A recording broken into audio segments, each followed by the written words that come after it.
to showed up in containment, near the turntable. I'll take care of it. That thing's not getting away this time. I've heard reports about his particular use of language and intonation when repeating the hiss babbling. The biological and behavioral distinctions between different hiss-corrupted individuals is truly fascinating. I wonder if I could categorize the data. And she's already off on her own thing.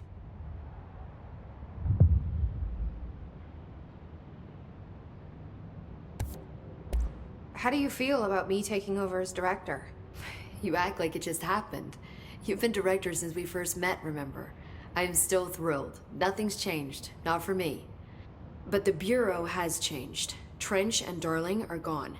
Their knowledge, anything not written down, disappeared with them. They knew the Bureau better than anyone. They're the Bureau's past, Emily. We won't operate like they did. We'll learn from their mistakes. We'll be better than they ever were. We won't ever be like them. When the hiss got into my head, I saw some weird things. I think Darling even spoke to me. Does that make any sense to you? Well, empirically, no, but phantom voices as well as hallucinatory states are not uncommon here. And considering the forces that Dr. Darling was working with, he could have been transferred to a different plane of consciousness, physically or otherwise. And that doesn't upset you? Oh, very. And the fact that he hid those forces from me, it's infuriating. But Darling's dream was always to look beyond our reality. This time he may have taken a step too far, but as long as his consciousness can perceive his surroundings, I'm sure he's loving it. Maybe Darling was just trying to protect you from the darker side of his work. Fuck that. I'm not a child. Like, don't just assume I'm gonna consider something morally repugnant. Which it all was. Which it all was, of course.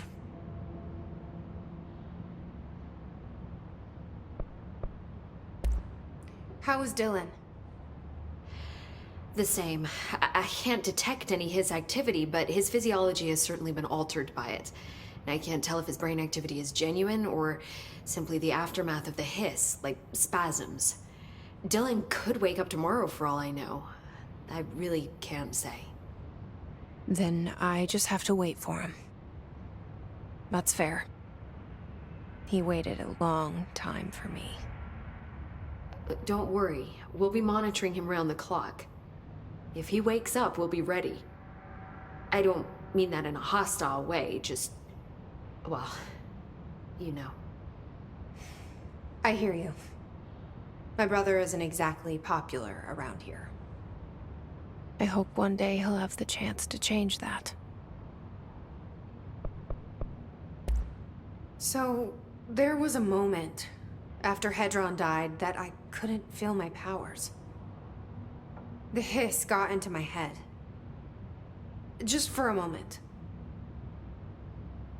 So that explains the HRA outage. Before we knew what was happening, the hiss had us. They were in my head. I saw terrible things. I mean, I was about to go under forever when the hiss was pushed back. The HRAs had come back on. Dylan vanished afterwards, and we fought off the hiss that came after him. So if Hedron's death knocked out the HRAs, that means there must be a new local source for them to relay, which I'm guessing must be... me. You. Hedron is dead, assuming that word even applies to a resonant-based life form. But whatever it awakened in you, the power you call Polaris, is still active. Or at least, that's what my instruments are telling me. I don't think we're ever gonna understand all of this. And I'm okay with that. I'm just glad you're here with me. That's good to know. Thanks, Emily. I found Dylan attacking the astral plane and the board. What was he hoping to accomplish? Huh. Since they arrived, Hiss have been corrupting objects of power, which have an inherent link to the astral plane. Maybe their goal was to access the astral plane and the board itself. That still doesn't tell us why. His motives are a difficult thing to work out, but I have been digging through confidential files and noticed a strange gap in knowledge regarding the board. Looks like any data on them has either been deleted or was never gathered in the first place. Then maybe it's time someone looked into that. Maybe it is.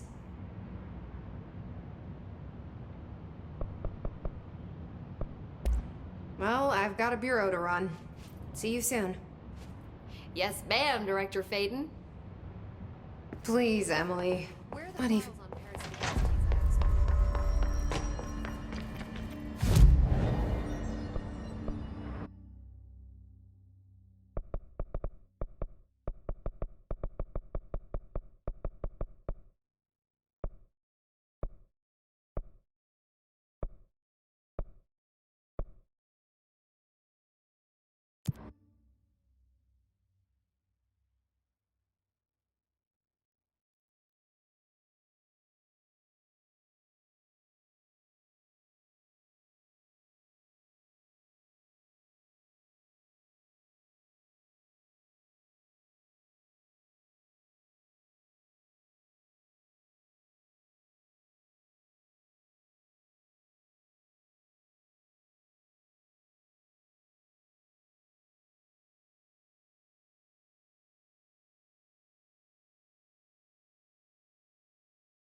I guess the Bureau should start looking for a new type of communication.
You're listening to...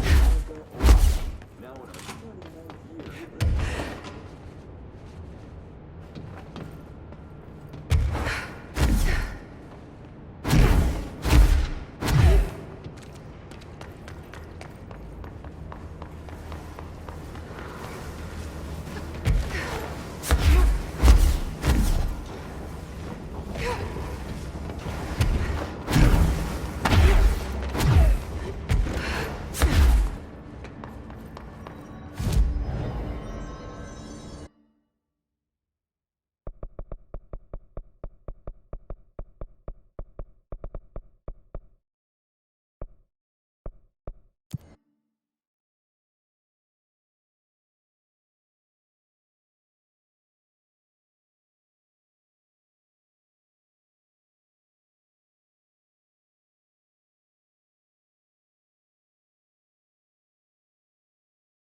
in the Ocean View Motel. Could survive. I took care of the Tommasi problem. Sorry, I forget he was a coworker. Don't apologize. That wasn't the real Tommasi. He died when the hiss got him. You're right. I just didn't want to be insensitive. Sentimentality is a weakness in situations like these, Jesse. That's Bureau 101. I don't think Emily's in danger of being called sentimental.